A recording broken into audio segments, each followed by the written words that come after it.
Student, जब आपको उत्पादन फलन बताया गया था तो उसमें बताया था कि समय के अनुसार उत्पादन फलन को दो वर्गों में बांटते हैं, एक अल्पकालीन उत्पादन फलन और एक दीर्घकालीन उत्पादन फलन। अल्पकालीन उत्पादन फलन में बताया गया था कि अल्पकाल में उत्पादन के कुछ साधन स्थिर होते हैं, मतलब कुछ साधनों को हम परिवर्तित नहीं कर सकते, उत्पादन के साथ साथ वो जैसे है वैसे ही बने रहते हैं, क्योंकि अल्पकाल में पॉसिबल नहीं होता है।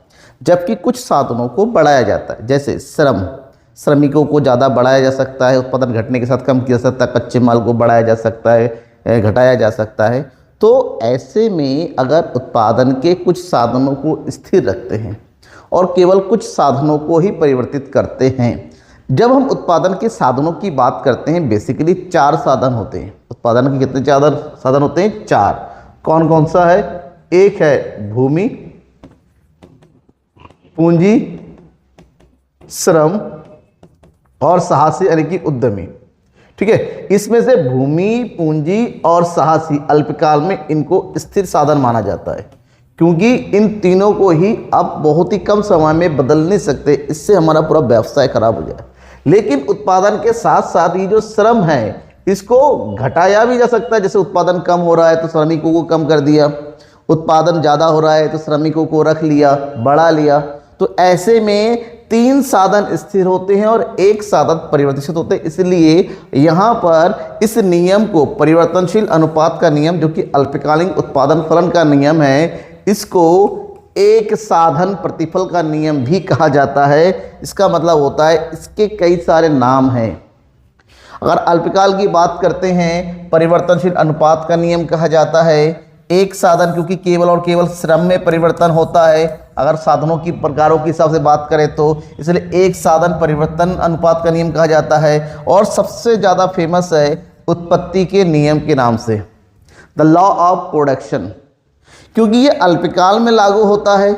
और आपको पता होना चाहिए कि अल्पकाल की जब भी बात करते हैं, अल्पकाल में जो उत्पादन के साधन हैं इनको 2 कैटेगरी में बांटा जाता है। क्योंकि आपने अगर कोई दुकान खोला, एक बिजनेस शुरू किया है, तो जाहिर सी बात है बिजनेस शुरू करने के लिए आपको जगह चाहिए, और जगह खरीदने के लिए आपको क्या चाहिए? पैसे चाहिए, यानी कि पैसे यानी कि पूंजी। तो अब आपने इस पूंजी का प्रयोग करते हुए भूमि खरीद लिया, भूमि खरीदने के बाद उसमें मकान बना लिया, मकान बनाने के बाद उसमें फर्नीचर लगा लिए, फर्नीचर लगाने के बाद उसमें मशीनें लगा ली। ठीक है, साथ ही साथ अब इसमें काम करने के लिए आपने एक मैनेजर रख लिया, तो ये हो गया पूंजी, मैनेजर। अब साथ ही साथ आप इसमें क्या चाहिए? मान लो आपको रेडीमेड गारमेंट्स का दुकान है, तो आपको गारमेंट लाना होगा, और गारमेंट को काम करने के लिए आपको मैनेजर के साथ साथ सेल्समैन भी रखने होंगे। तो गारमेंट और सेल्समैन ये हो गया आपके परिवर्तनशील साधन। अब सेल बढ़ेगा तो ये आप क्या करेंगे? गारमेंट बढ़ाएंगे, सेल्समैन बढ़ाएंगे। जगह तो नहीं बढ़ा सकते, जगह तब बढ़ाएंगे जब काफ़ी लंबा टाइम होगा, क्योंकि जगह बढ़ाने के लिए पैसे चाहिए, फर्नीचर चाहिए, तो बार बार इसको हम चेंज नहीं कर सकते। तो नॉर्मल सी बात है कि केवल कुछ साधनों को अगर बढ़ाते, गारमेंट बढ़ाएंगे, सेल्स तो सेल्स बढ़ेगा, तो केवल कुछ साधनों में अगर परिवर्तन करते हैं तो उत्पादन में भी परिवर्तन होता है। साधनों में परिवर्तन के साथ साथ, साधनों में वृद्धि के साथ साथ उत्पादन में भी वृद्धि होती है, क्योंकि कुछ साधन स्थिर होते हैं तो ये वृद्धि हमेशा नहीं रहती। कुछ समय के बाद इस वृद्धि में कमी आने लगती है, फिर ये घटने लगता है, स्थिर होता है। तो कई सारे ये वर्गों में या अवस्थाओं में परिवर्तित होता है। इसलिए ये जो नियम होता है, उत्पत्ति का नियम, साधन का नियम, इसको 3 कैटेगरी में बांटा जाता है। पहला है साधन के बढ़ते प्रतिफल का नियम, या इसको उत्पत्ति वृद्धि नियम, जब साधनों की वृद्धि करने के साथ साथ उत्पादन में भी वृद्धि होता है। दूसरा होता है साधन के स्थिर प्रतिफल का नियम, यानी कि उत्पत्ति समता नियम, जब उत्पादन की जो दर होती है वो स्थिर हो जाती है, रुक सा जाती है, बढ़ नहीं रही है। और उसके बाद है साधन के घटते प्रतिफल का नियम, यानी कि उत्पत्ति ह्रास नियम, यानी कि साधनों को तो बढ़ा रहे हैं लेकिन उत्पादन की दर में वृद्धि नहीं हो रही है। तो इसी नियम के समूह को ही बोला जाता है अल्पकालीन उत्पादन फलन का नियम, या परिवर्तनशील अनुपात का नियम, या एक साधन परिवर्तन का नियम। और ये तीनों नियमों को समझना है। अब इस नियम की जगह पर एक दूसरा नियम भी आया है, इसको बोलते हैं आधुनिक उत्पत्ति का नियम। या उत्पत्ति ह्रास नियम भी कहा जाता है, उसके बारे में भी पढ़ेंगे, लेकिन पहले इस सभी को पढ़ ले। सबसे पहली स्थिति है साधन के बढ़ते प्रतिफल या उत्पत्ति वृद्धि नियम।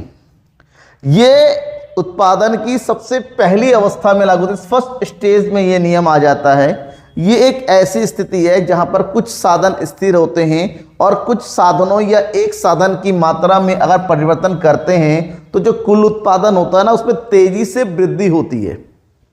यानी कि जितना साधन को बढ़ा रहे हैं उसी अनुपात उत्पादन में बड़ी तेजी से वृद्धि होती है, और उत्पादन में तेजी से वृद्धि होने के कारण ही यहाँ पर जो औसत उत्पादन है और जो सीमांत उत्पादन है, सीमांत उत्पादन और औसत उत्पादन दोनों ही बढ़ते हुए दिखते हैं। जब दोनों ही बढ़ते हैं, चाहे सीमांत, औसत और कुल, इसी कारण से इसको उत्पत्ति वृद्धि नियम के नाम से जानते। जैसे कि यहाँ पर है उत्पादन के साधनों को बढ़ाया गया, ये परिवर्तनशील साधन है क्योंकि स्थिर साधन तो स्थिर है, तो साधनों को बढ़ाने के साथ साथ उत्पादन की मात्रा बढ़ रही है। ऐसे में औसत उत्पादन भी बढ़ रहा है और सीमांत उत्पादन में भी वृद्धि हो रही है। जब औसत और सीमांत दोनों ही बढ़े, क्योंकि औसत दर को बताता है, उत्पादन की दर को, सीमांत उत्पादन उस उत्पादन की वास्तविक नंबर को बताता है कि वास्तव में बढ़ रहा है या नहीं बढ़ रहा है, और कुल, क्योंकि कुल तो बढ़ता हुआ नजर आता है हमेशा, तो औसत और सीमांत उत्पादन सबसे इंपॉर्टेंट है, जो बताता है कि वृद्धि हो रही है नहीं हो रही।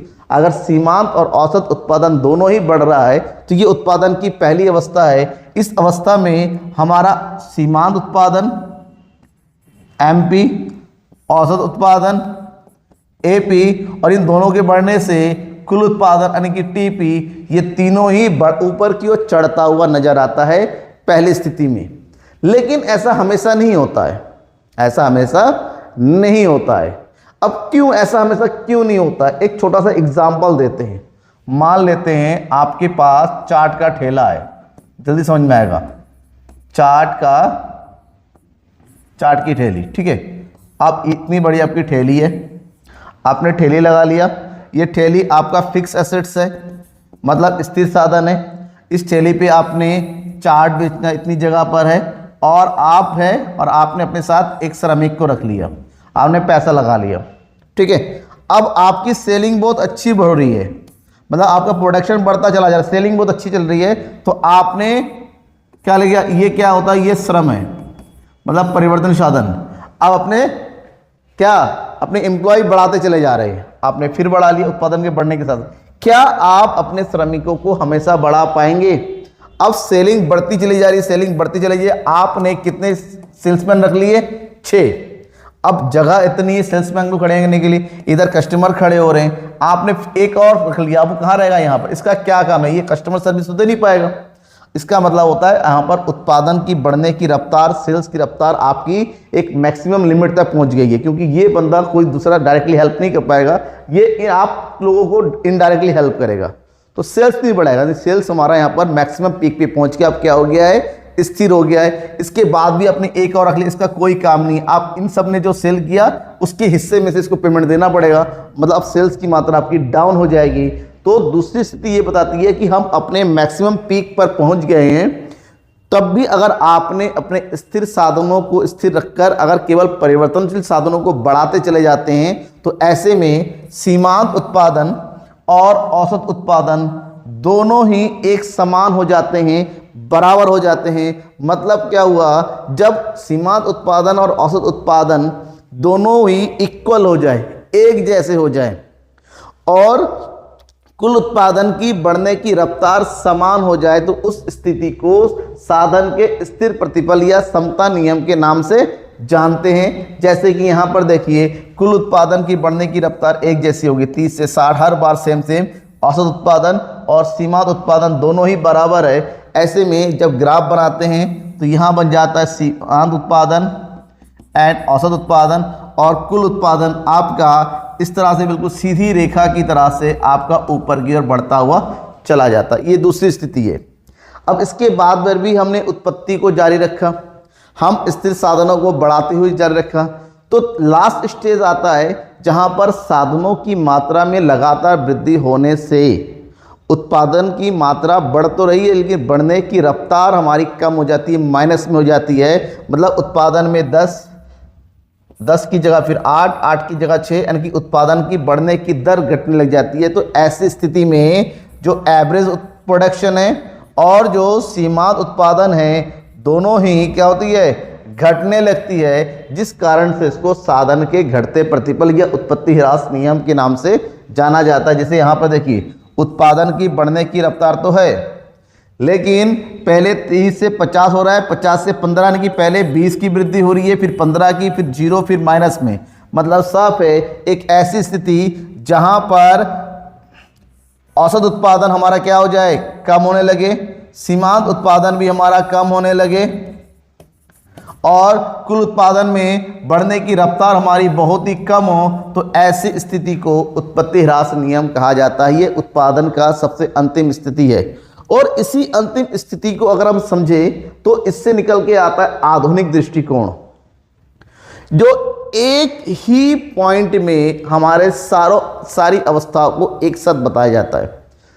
तो आधुनिक अर्थशास्त्रियों ने कहा है क्योंकि श्रम विभाजन और विशिष्टीकरण के कारण जो उत्पादन के साधनों का हमें कुशलतम प्रयोग करना होता है।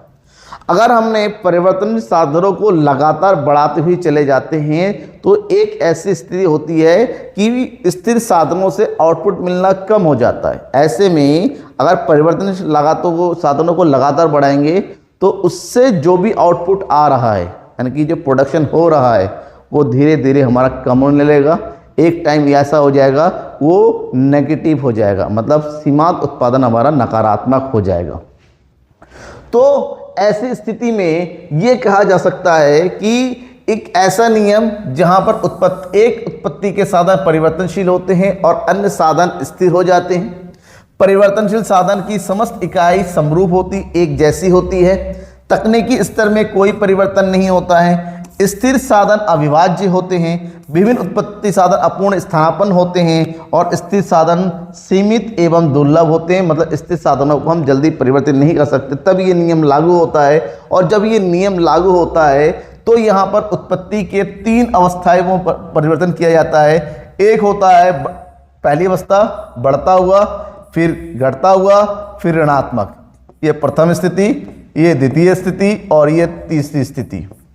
अब ये तीनों स्थिति में एक चीज देखिए कि यहां पर सीमांत उत्पादन बढ़ रहा है, सीमांत उत्पादन घटता हुआ एक 0 हो जाता है, फिर ये ऋणात्मक हो जाता है। ये तीनों स्थिति के कारण इसको उत्पत्ति के 3 अवस्थाएं कहा जाता है कि पहले तो उत्पादन में बड़ी तेजी से वृद्धि होती है, फिर उत्पादन में वृद्धि होने की दर कम होने लगती है, फिर उसके बाद भी अगर उत्पादन जारी रखते हैं तो ये उत्पादन बढ़ने की जगह क्या होने लगता है, कम होने लगता है। तो इसको समझें तो ये पहले उत्पादन वृद्धि हो रही है ऐसे सीमांत उत्पादन, तब तेजी से हमारा कुल उत्पादन बढ़ रहा होता है।